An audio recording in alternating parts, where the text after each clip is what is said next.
As always, there was plenty for producers to hear and see at this year's Midville Field Day, a beneficial time for growers to hear from experts regarding any and everything related to crop production, including updates on this year's crop.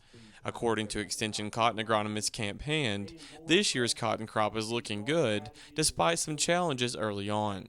Today's August 6th. The last 2 days we've gotten rain across the state, which was much needed. We were kind of getting to a point where it was getting a little iffy in terms of what the crop was doing.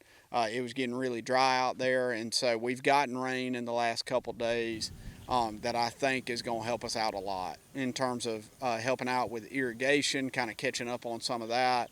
And our dryland crop is going to be really, really good. Of course, there's going to be a little bit of fruit shed and things like that associated with overcast weather. But, I mean, overall, I think we've still got really good potential in our crop. According to Hand, however, though producers are growing a good crop, their return isn't expected to be great, as the price of cotton is currently under 70 cents per pound, which has caused many producers to opt out of growing it this year, turning to just about the only option they have, peanuts, but says that shift is concerning.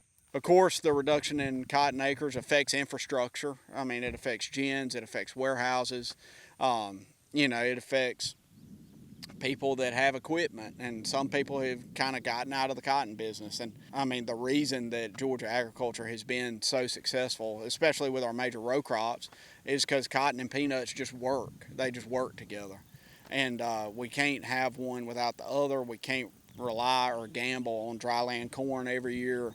We got to do what we can to keep everybody in business, but we got to survive 2025. Thankfully for those peanut producers, that crop is doing well this year. That's according to Extension Peanut Agronomist Scott Monfort.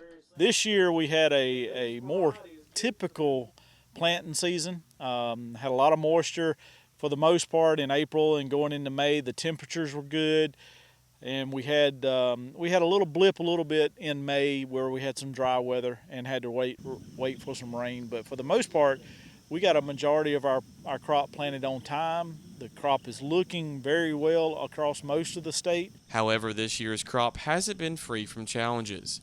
As Monfort says, the heat wave that came through late July into August put stress on the plants during a crucial blooming period, but says from what he's seen, the damage seems minimal. Now, some of the irrigated crops struggle too because we were 95+ degree temps with no rainfall, and some of these pivots you just can't keep up at that point. And because one of those reasons we were in the blooming process and kind of in peak blooming, and it needs a lot of water at that point, or at least more water than it did previous to that.